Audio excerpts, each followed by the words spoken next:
If you could combine two words, off-road and sophistication, you'd have to use those two words to describe the Range Rover Sport. Now, this four-wheel drive is feature-rich.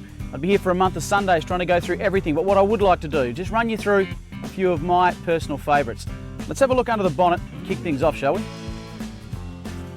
Alrighty, underneath this cowling right here is Range Rover's SD V8 diesel, which is putting out 700 Newton meters of torque and 250 kilowatts. Let me tell you, on road, this really does live up to its namesake. This is a sports car in four-wheel drive clothing.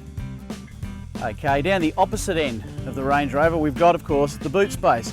Click of a finger, the boot opens up. Very cool feature to reveal a cavernous storage space back here. Now, one thing I do like is that we've got, of course, a full-size spare under here. It's not an emergency spare, which really does indicate to me the four-wheel driving potential of this vehicle.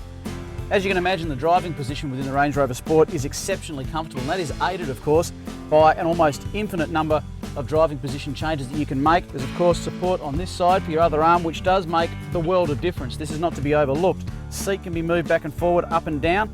Then you go to the controls. Everything's at your fingertip on the steering wheel. Of course, you've got your up and down paddles for changing your gears up and down when you go into sports mode.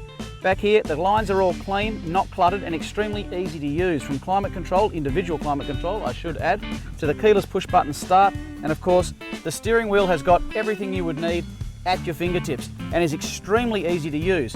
Moving on to the dash, it's not cluttered, streamlined. Everything is very simple. The layout on the touchscreen, easy to navigate your way through, and of course you've got in-car sat-nav as well for getting around town.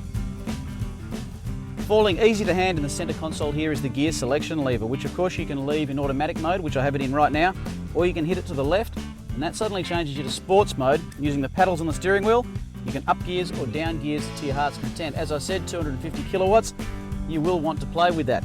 Moving down here, and we have our terrain selection knob. This is something I'm going to be using very, very shortly, but in order to get here, of course, I had it in sports mode, as you would expect I would. This thing really does go like the clappers on road.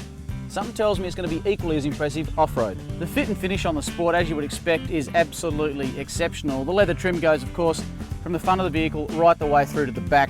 Room for 5 with plenty of leg room in here. And of course, up the top, you've also got a sunroof. This really is a luxury vehicle off-road.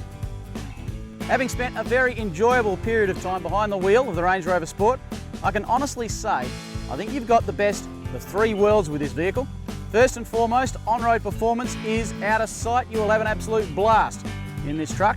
Secondly, of course, if you're buying a four-wheel drive, you're going to want to know that it's decent off-road, and this is nimble and extremely capable off-road.